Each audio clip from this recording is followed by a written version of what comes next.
Hello, my name is Jennifer. I'm in Philippine Travel Updates. Today is December 9.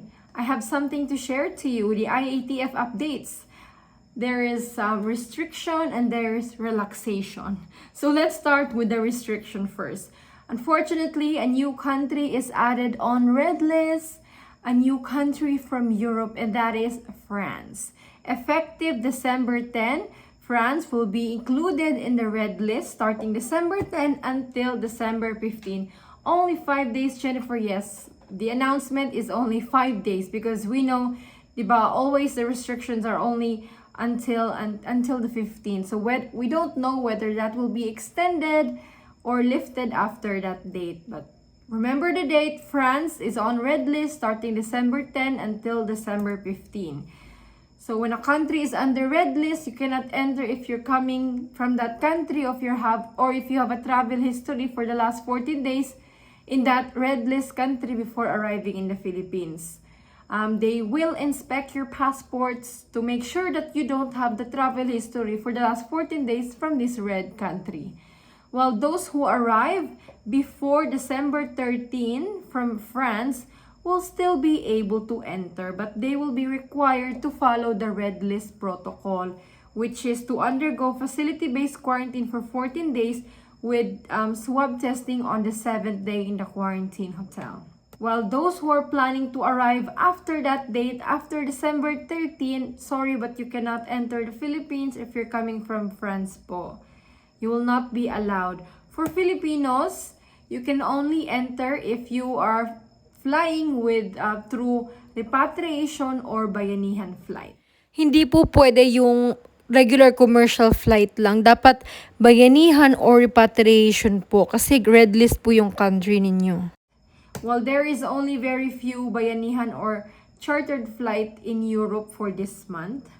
But for those po who are currently undergoing quarantine, if you're coming from France, and you are already now in quarantine, okay lang po. You will still continue with the 6 days quarantine if you're fully vaccinated and 8 days quarantine if you're unvaccinated. So tuloy-tuloy lang. This red list will not affect you if you already arrived before December 10. Okay?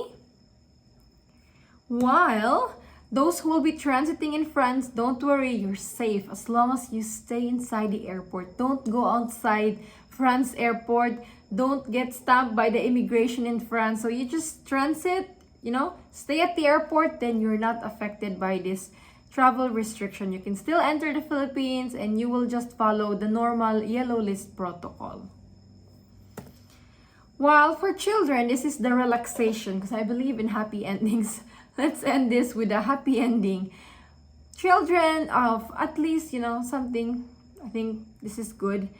As with all international inbound travel, the testing and quarantine protocols for minors shall follow the testing and quarantine protocols of the parent or guardian traveling with them, regardless of the minor's vaccination status. So that's old news, no?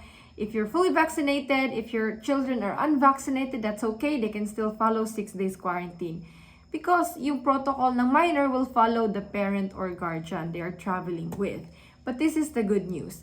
Children who are 3 years old and under will be exempted from the negative test result requirement before traveling. Diba? Kasi recently, Philippines have started require negative test result na before entering the country. So the good news is, children who are 3 years old and under exempted na po sila as long as they have no symptoms. So children 3 years old and below, regardless of country of origin, should be exempt from the requirement of presenting a negative RT-PCR test result before boarding the flight unless symptomatic. So they will be exempted. Hindi na kailangang magpakita ng negative test result yung mga batang 3 pababa. But it doesn't mean na pagdating sa Pilipinas, hindi na sila itetest pa rin. Yung exemption lang is yung test before travel. So, hindi pa rin 100% lusot po yung mga bata. And just make sure that they have no symptoms. So, pag may symptoms sila, regardless of age, they have to show negative test result. Anyways, it's not a good thing naman to travel if you have symptoms. Unless na lang talaga your trip is emergency, diba? But for our kababayans in Europe po, here's the public advisory of the embassies in Europe that there will be flights to Manila available for Filipinos in Europe who are stranded because of this travel restriction red list.